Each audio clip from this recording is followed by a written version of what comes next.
Hello Zaniacs! We're here today to go over the tips, tricks, and how-tos for Mistweaver Monk on an intermediate level. For those of you who just level boosted and are looking to learn how to do a Mistweaver Monk, I suggest going to my beginners video because this is for more intermediate players who already know the basics of Mistweaver. Anyone who has any questions, I do stream live 4 days a week, so feel free to hop on and ask any questions on why I do what I do when I do it. This video is based around Mythic Plus runs. Raid situations are different because in a raid setting, you will always have multiple healers supporting you. In a Mythic Plus setting,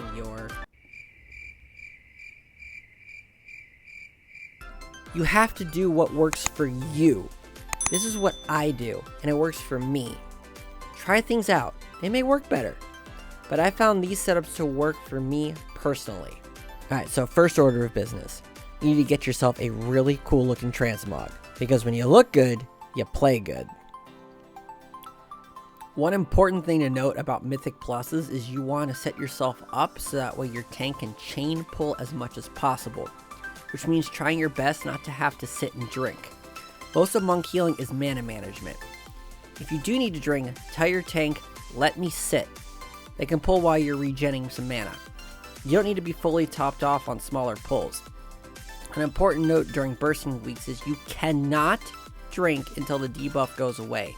It will stand you up and burn your water.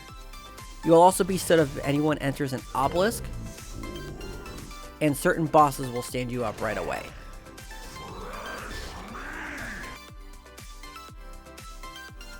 Thunder Focus Tea empowers your next spell. I personally had this macroed into Renewing Mist so that way I can extend the duration, allowing more players to have the buff on them at one time. Revival, a quick AoE heal that also mass cleanses. Really good to use right away in the Fear Obelisk. Life Cocoon. I went over this briefly in the beginners video. Just save it for an emergency situation when you see someone's about to die. These are the talents that I run for Mythic Pluses. They differ in raids, but this is what I found out that works for me in all Mythic Plus runs, no matter the affixes. Mist Wrap. Having this talent increases the duration and potency of your heals on a spell that you already use. Takes away from having another button to press. Celerity. This is personal preference. I noticed in dungeons I roll more than Limp Bizkit. It's a good little hop for trying to get out of stuff on the ground and it won't eat you off the edge by accident. All three talents are viable, but they're for personal preference. Spirit of the Crane, or what I like to call it, slap for mana. Monks have a massive mana issue, so we need to be creative in ways of getting it back. Mana Tea is really popular, but my logic is, if you have 0 mana, then 50% mana reduction doesn't help you when you're So during healing downtime, you can run up to the enemies and slap them for mana. I will be going over Ring of Peace in much more detail later in the video. Healing Elixir. In a Mythic Plus scenario, I'd rather have a quick 15% reactive self-heal every 30 seconds than have to proactively time out an incoming damage prevention. If I were to take another talent, it would be Diffuse Magic. 60% damage magic reduction every 1.5 minutes is more beneficial than a 20 to 50% damage reduction every 2 minutes. Besides, I already have a 20% damage reduction with Fortifying Brew. Jade Serpent Statue or Invoke Chi-Ji. When my gear was lower, I ran Chi-Ji. It's a good emergency heal for big long trash pulls or hard AoE tyrannical bosses, like in Waycrest. But as my item level rose, I noticed I used it less and less often, so I switched to Jade Serpent Statue. The statue will continue healing your target if you go up and slap for mana, or when you go out of mana, it still casts Soothing Mist on the tank, activating the statue. Then I just walk up to slap the trash around for some extra mana, and the tank still has healing coming in. Rising Mist. I use this talent even before they buffed it. I do notice when it's not there, but usually I wonder why I have it or use it. I know it's confusing, but this is why. Refreshing the duration of Renewing Mist will allow me to have Renewing Mist on all 5 players. Plus, if Essence Font is out or Enveloping Mist, it also increases the duration of those too.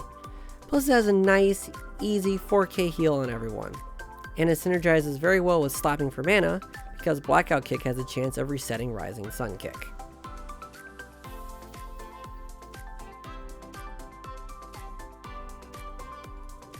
Major Essence, Lifebinder's Evocation. I use this as a strong AoE cooldown, especially good for bursting weeks because every time damage is taken, a seed is used and heals a player. Seeds add a heal over time at rank 3, plus any seeds that are not used, even passive seeds, reduce the cooldown of the use. They are also considered a holy spell in case you get nature locked. I've tried using other major essences and they just did not work out for me. This is by far the one major essence that I use constantly, no matter the affixes. As for minors, I use Unwavering Ward. I mostly use this for the 3% damage reduction. The shield is also really nice for reducing the incoming damage amount as well. And of course the 10 corruption resistance. And then the second one I use is Memory of Lucid Dreams. One of the many ways to help soften the blow for mana regeneration. I don't really take this as a major for Mythic Pluses, because I would rather have that extra AoE healing, and having the passive mana refund keeps the situation sustained enough. And then Ever Rising Tide. While my mana is high, my healing is increased. While my mana is low, I get mana refunded. There is a chance that both will proc. This essence is really important as a minor to keep mana regenerating.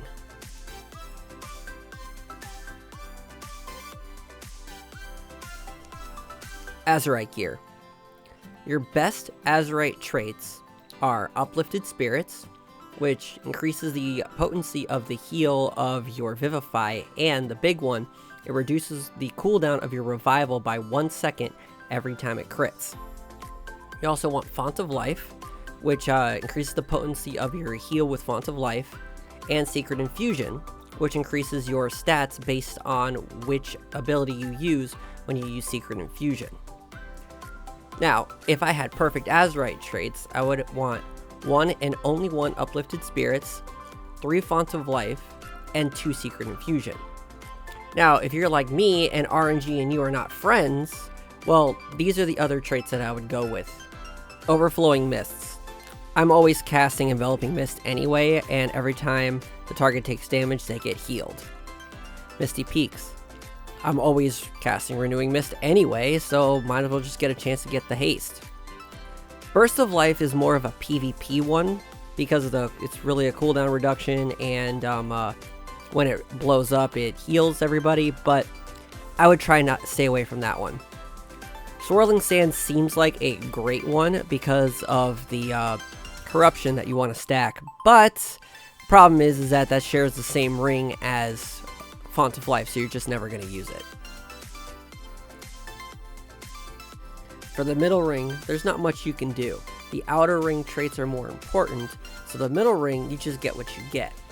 Now, if you can choose between 2 pieces of gear that has the same outer ring, then I would go with these. The rest of these, it doesn't really matter because, like I said, for the most part, the outer ring is the most important, and the middle ring, these are the only choices. For the inner ring, these are all personals and defensives. This is all entirely up to you. I list in an order, 10 being the most important, and 1 being I almost never take it. I take whichever number is greater between the 2 choices. For rings, I run the Rebooting Bitband and the Logic Loop of Synergy. Happen to have gotten lucky and got the Logic Loop of Synergy of 470 in a chest, but getting them at 465 is good enough. That AoE heal procs all the time because you're always healing people below 50% health. Trinkets. The trinket off Mott is essential, even if you can only get it on normal or heroic. It gives intellect and mana regen. Use it whenever you can, but on a target with high health because the damage over time is what provides the mana regen. As a second trinket, I used to run the 470 Alchemist Stone, which provides 40% extra boost to mana potions. I moved on from that because I got really lucky and got the Conch of Dark Whispers at 475. A third really great option is Lady Waycrest Music Box if you're not an alchemist. Blizzard gifted intellect users with the greatest corruption effect. and only 4 specializations in the game can use it: Mistweaver monks, holy paladins, and elemental resto shamans. Other casters wish they can get their hands on this mighty weapon, but Blizzard made it a one-handed axe. Why? I don't know, but I will take full advantage of it. The Axe Off Dress Scath is what you want to go for, even if you can only get it on normal or heroic version. I'm currently running the heroic version. You want to pair it with any offhand that has critical strike on it. As for your off pieces, make sure every slot has critical strike on it and has either severe 3 or severe 2 corruption.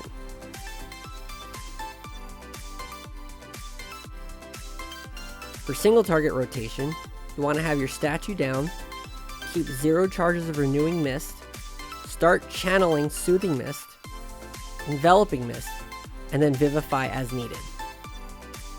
For every AoE situation, every single situation is different.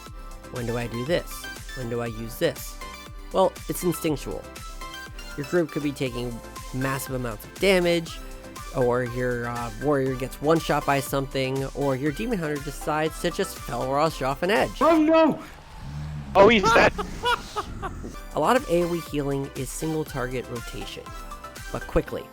Vivify Cleave heals all players who have Renewing Mist, which is why it's so important to keep that out. You want to be extra certain you have no charges at all time. If everyone's getting slapped around, that's when you use Essence Font. And of course, every 8 seconds do a nice little flippy flip, kicking an enemy in the jaw for a little minor AoE heal. On bursting weeks, I start Essence Font at about 3 stacks, sometimes 4, and before I see a big massive pack coming out, about to explode on everybody, I put out a Lifebinder's Invocation. Ring of Peace is the single greatest utility spell in the game. Fight me! DKs have Death Grip. Yeah, Ring of Peace can pull mobs to you. Next! Shamans healers have an interrupt. Yeah, Ring of Peace can do a nice little AoE interrupt. Next! Paladins can bop a player. Yeah, Ring of Peace can push enemies away from players so they can't get attacked. Next!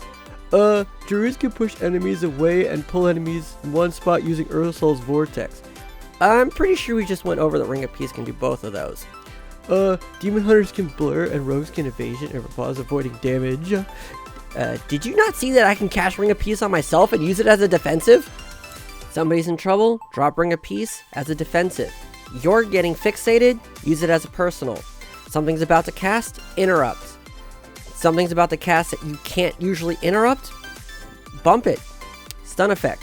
You can push enemies away, pull them closer, slow them down, use it as a crowd control. Your tank is getting high stacks from necrotic, Ring of Peace.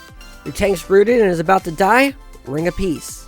There are endless possibilities of Ring of Peace. I love having multiple monks in the group that are coordinated so we can all use Ring of Peace at the same time in different areas. Oh, mine's on cooldown, let me use yours. Oh, yours is on cooldown, I've got mine. Mystic Touch. All targets a monk of any spec touches will have a permanent debuff that increases physical damage received by 5%. If you're the only monk in the group, just do a quick little spinny spin crane kick and go back on your merry way of healing. If the target's far away, you can also use Crackling Jade Lightning. You're going to want to keep a Transcendence down in case you get thrown off an edge or you need to get away quickly. It's a nice little teleport that'll get you from point A to point B instantly. Paralysis. Most people don't CC anymore, so it's not even worth saying you can use this as a CC.